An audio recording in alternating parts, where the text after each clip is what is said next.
What is unique about this bathroom that we have two windows over the corner, so we have a beautiful view of the garden on each side. So let's call this project The View, a bathroom with the view.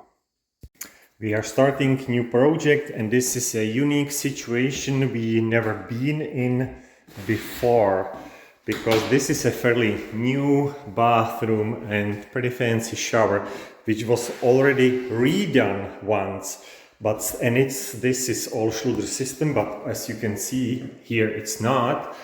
And aside of this efflorescence from the grout lines, which we will see why, the shower is leaking around the glass and under the tile, and the water were coming out from underneath here, which popped up the floor tiles. You can see the water damage on the plywood. Now it's all very dry, it hasn't been used for a while, and this is a large bathroom. So we will see what the problem is, but I already guess, because if this is all waterproof, all with the Schluter system, and this is not, we'll see where the line is.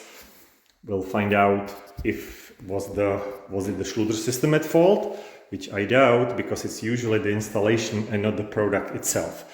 But anyways, this is a forensic renovation. We'll find out what's the problem and we'll change all this. We are obviously changing all the tile, putting, as you can see, problem one, the tile was not on the membrane but on the plywood. So I am really curious to see how the waterproofing is tied from the curbs and from the deck of the tub to the plywood around it. It probably isn't, and that's maybe part of the problem. So stay tuned for our investigation. Thank you for watching.